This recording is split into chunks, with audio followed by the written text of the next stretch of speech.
out there, we're on the air, and for the second time this season, it's race night tonight in South Beach, Florida. Welcome all to the Homestead-Miami Speedway here for stop number 4 of the 2024 Winston All-American Series, the Valvoline 150. Good evening, ladies and gentlemen, lads of all ages, to once again welcome you to the track with live coverage on the North American Sim Racing Network, and from high in the sky in the press box, my name is Trey Wright for the NASRN. 27 laps are on the docket for tonight's race around this mile-and-a-half racing facility in Homestead, Florida. And let the craziness and zaniness commence here for the third race in a row. This is the sister series to the Mission Barbecue Cup series. So of course, we're gonna have the same stupidity from over there, over here.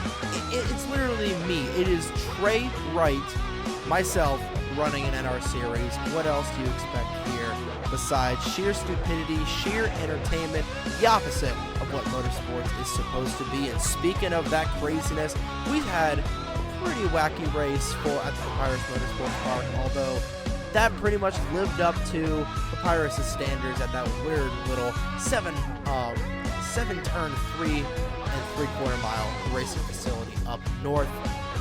Owen Miles walked away with the victory in the RockAuto.com 200K a couple of days ago. He climbs all the way up to 15th in the point standings, and taking a look at those at the bottom right-hand side of your screen, left-hand side, or we'll go right-hand actually.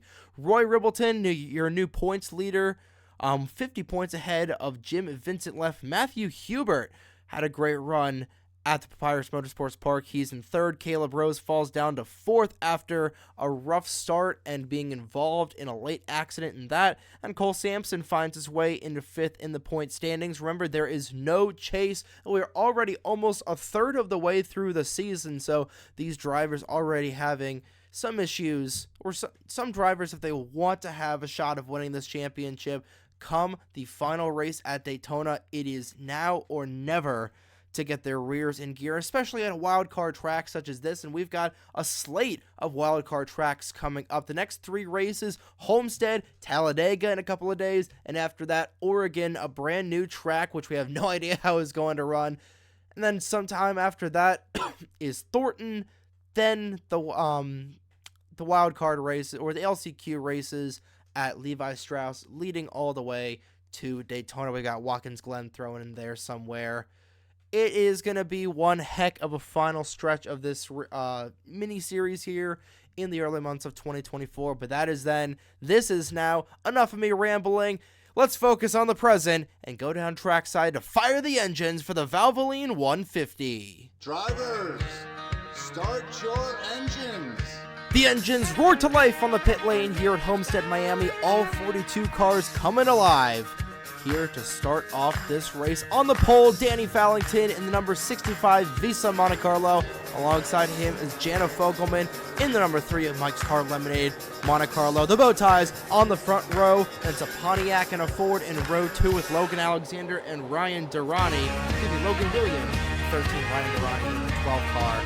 Then it's Donnie Fallington in the 25. Alongside him is Roberto Crown Jr. to round out your top 6. Roy Ribbleton in this race starting deep in the field in the 95, starting 26th here at Homestead. Making sure everybody rolls off, and they do. Race analysis at the bottom left-hand side of your screen. It's going to be a 27-lap dash race here at Homestead. No pit stops in the forecast. Banking at this track is 19 degrees at this mile-and-a-half. We're getting set kick off race number 4 in FLA and soon to be Leonida for GTA 6 coming out next year. Psyched for GTA 6 and psyched for this race. Pace car makes a hard left-hand turn down the pit lane. Fallington and Ribbleton will lead the field to the green flag. Green flag is in the air, and we are live here from Homestead.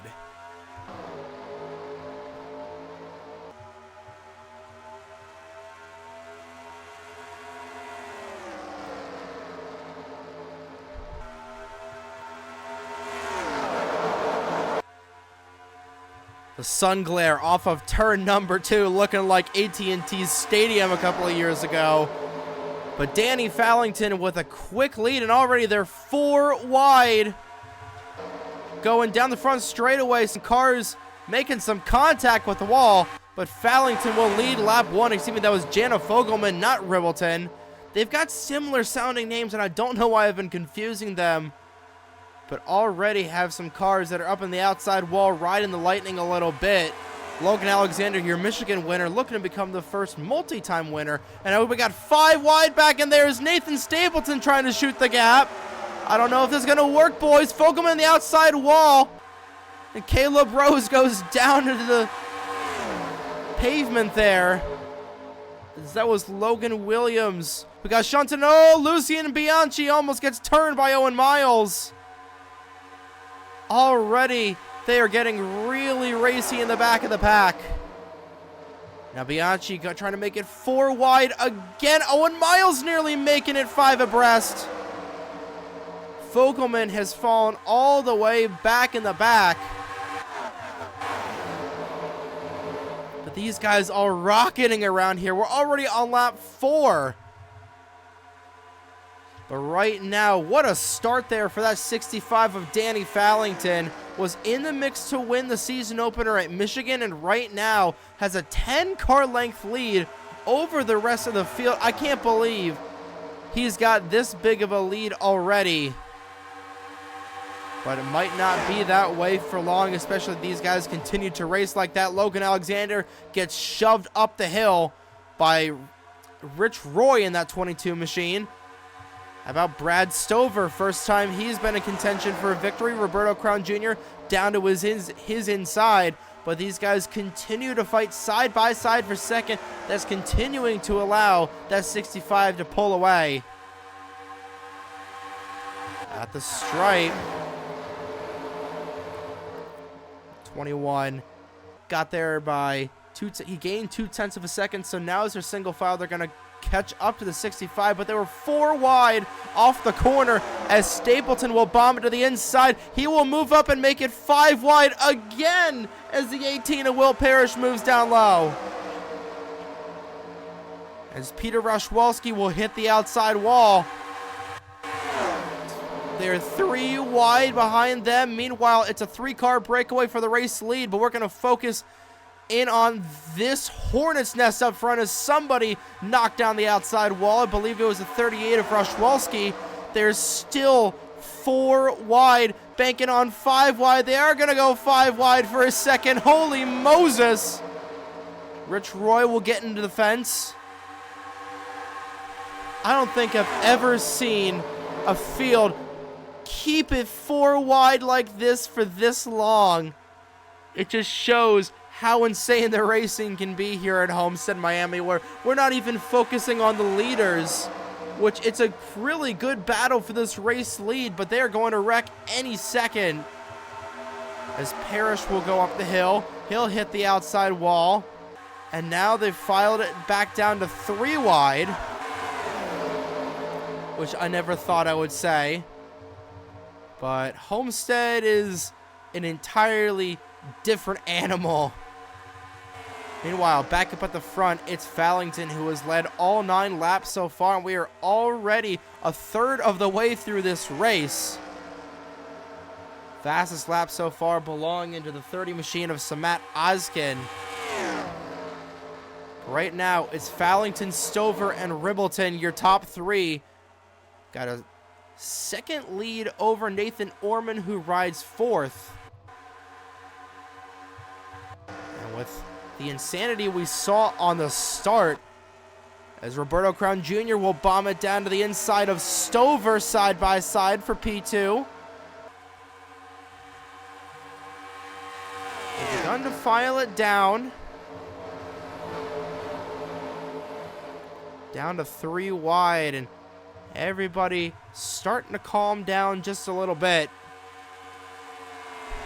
But Crown Jr. and Stover still side by side. Roberto trying to take that spot away from the 98, and he will. But he's going to lose a little bit of ground to Fallington. Something is, oh, Lucian Bianchi knocks down the outside wall. Everybody's able to keep it straight, which is really surprising with how those guys were racing on the start. 5 wide never works, yet we saw it work here at Homestead. How about that? But it's Danny Fallington who has led every lap so far. And your 2024 New Year's 500 champion looking to get his second win of the season, but Roberto Crown Jr., 21 hundredths of a second back for the 21 car. And 3-car breakaway for the lead, and now the caution has come out as Dylan Matthews and Skylar Taylor. They could only do that for so long, and it looks like Eric Monaco got caught up in it as well. They'll race it back to the stripe. It will be Fallington who will lead them back, and he has led all 14 laps so far, which means he will get the most laps led bonus. I don't like doing this, but we've only been racing for 12 minutes, and we're already at the halfway point. But it was inevitable that they would crash. Surprising that it was only a 3-car incident. But Matthews will go to pit lane, and it looks like Taylor's night will end on lap 13. And oh, Stapleton was caught up in it as well. So a 4-car accident in turn 2 puts us under the yellow for the first time tonight, and likely will be the only time tonight.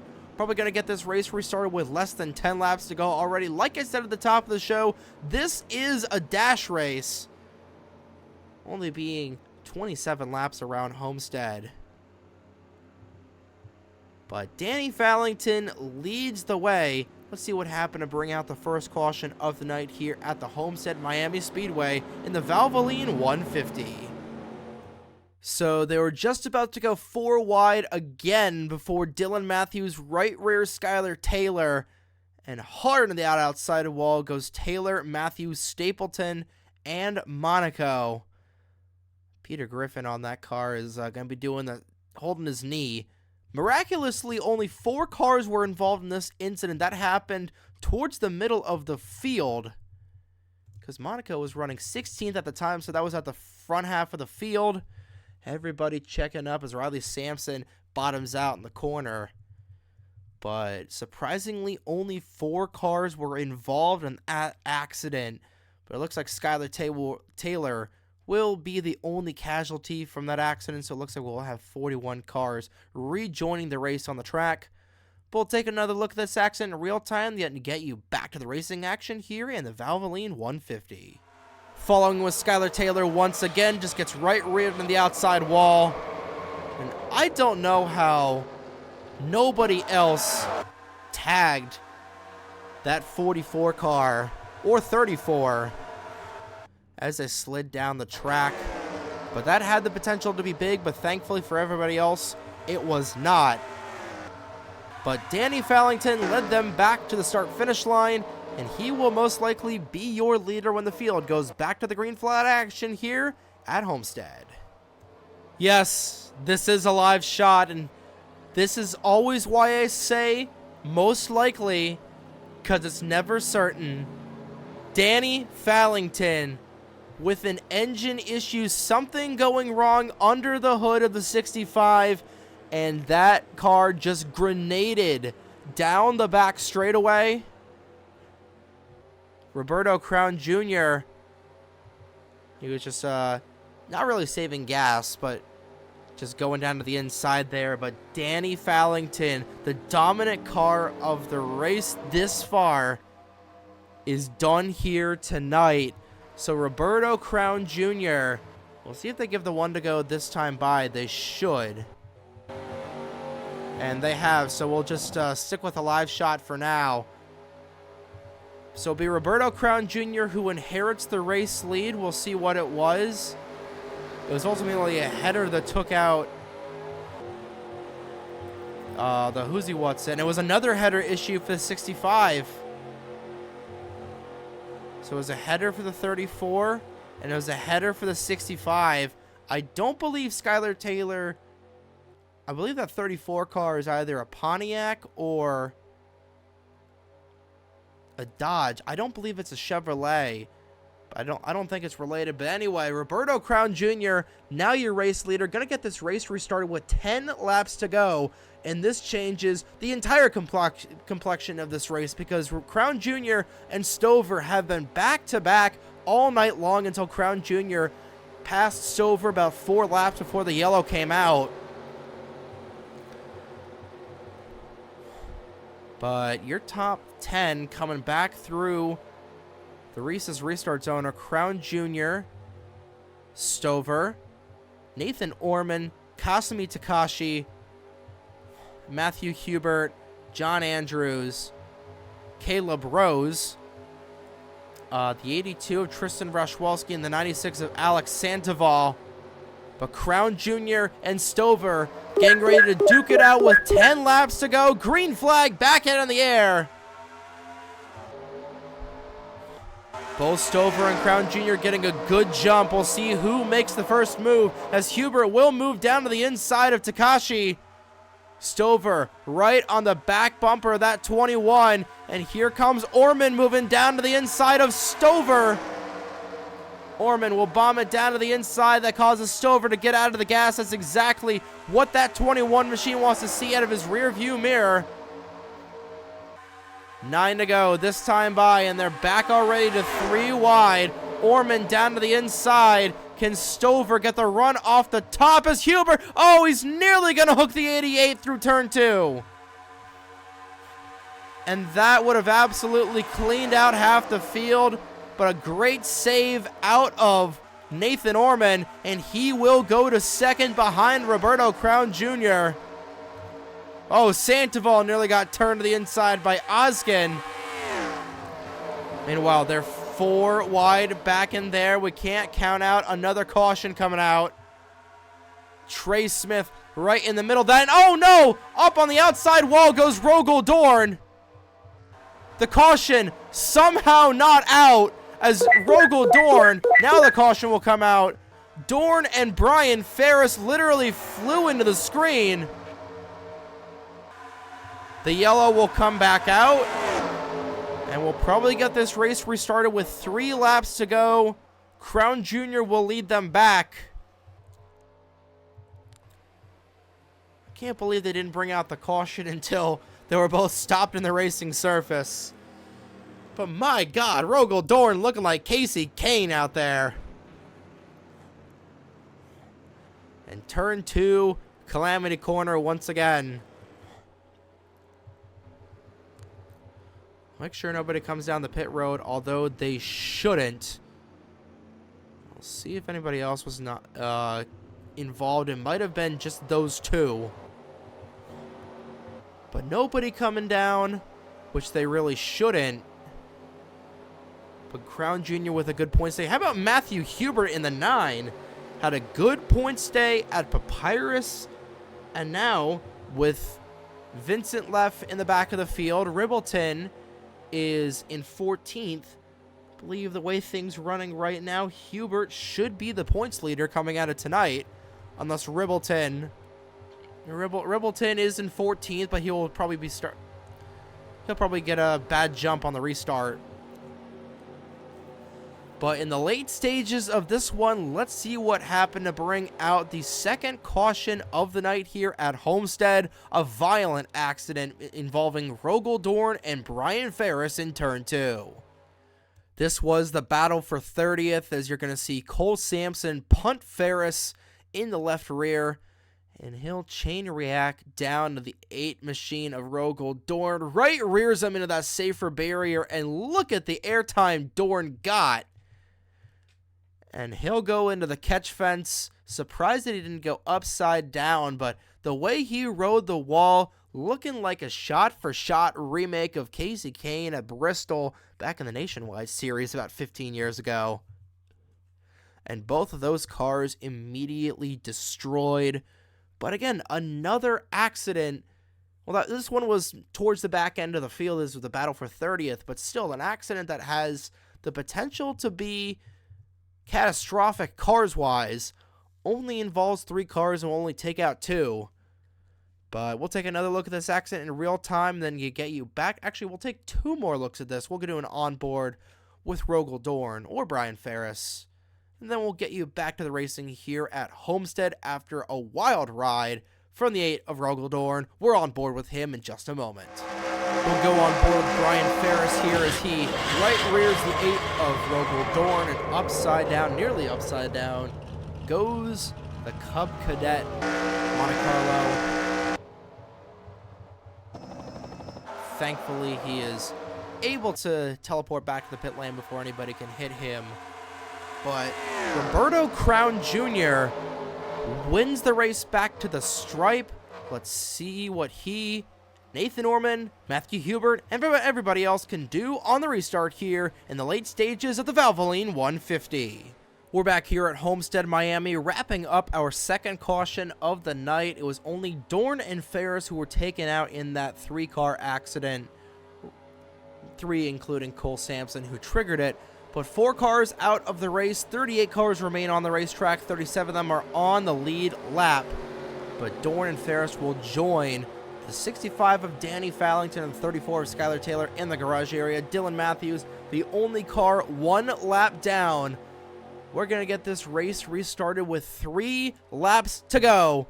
From the Homestead-Miami Speedway, pace car makes its way down the pit lane. Your top 5 going back to the race's restart zone are Crown Jr., Orman, Hubert, Stover, and Sandoval. Green flag back in the air, 3 to go.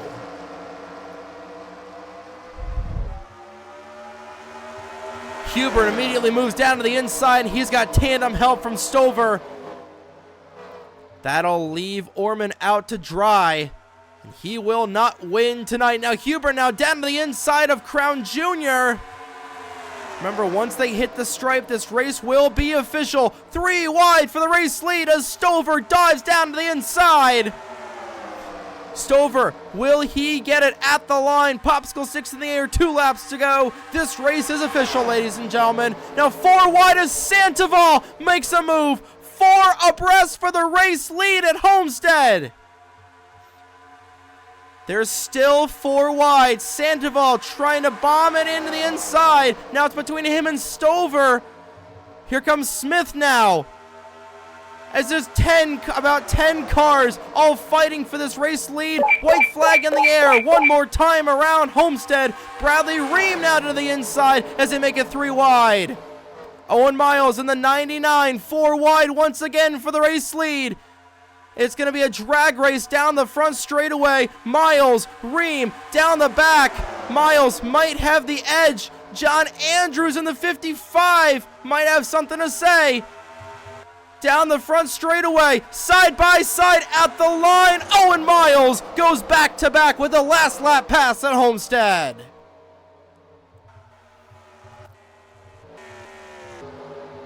And what can only be described as probably one of the most insane finishes in North American Sim Racing Network.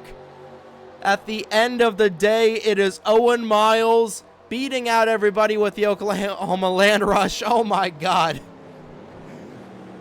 That might have just been an instant classic there, ladies and gentlemen. A mad dash with 3 laps to go. 4 wide for the race lead on the final lap. Who would have thought? Owen Miles beating out John Andrews, who nearly got turned by, I couldn't tell who was behind Andrews there on the last lap. A good recovery for Orman. He'll finish 3rd. Andrews, like I said, finishes 2nd by 74 thousandths of a second. Bradley Ream gets 4th. Semet Ozkin gets 5th. Hubert 6th. Trey Smith 7th. Juan Rodriguez 8th. Brad Stover 9th. And Toby Murphy rounds out your top 10. Quickly, we'll see who got your fastest lap, which was Cole Sampson in the 26. Take a look at the rest of your results. I'm curious to see where did Brad Stover finish in that mess. Stover finished 9th. Crown Jr. goes from 1st to 16th. Heartbreak once again for Roberto Crown Jr. But Owen Miles, and what can only be, again, I obviously do these live, so there's obviously no question about that, but holy crap, that was probably the most insane finish we have ever seen here in the Mission Barbecue Cup, or including the Mission Barbecue Cup series, definitely in the Winston All-American series. We're only on race 4, and that was probably the most insane finish we'll have in this series. Holy Toledo, folks. But that's going to do it here from the Homestead-Miami Speedway. Congratulations to Owen Miles for winning his second straight race in the Winston All-American Series. He's a winner here at the Homestead in the Valvoline 150. He will definitely probably shoot up to the points lead, either him or Matthew Hubert. As Roy Robertson finishes 15th, so probably will be Hubert with Miles in second. You'll see the point standings in just a couple of moments, but that's going to do it here from Homestead. Congratulations once again to Owen Miles for winning the Valvoline 150, and we will see you in just a couple of days down just a little bit west of here. You thought this race was chaotic. You ain't seen nothing yet. The one, the only, the bad, fast Talladega Super Speedway, the Winston Select 250, gonna be in a couple of days on February 3rd, right here on North American Sim Racing Network. But that'll do it for me. My name is Ben Trey Wright. Good morning, good afternoon, and good night, ladies and gentlemen. Here are your point standings after race 4 of the WAS, and from Homestead, Miami, Florida. Have a good evening.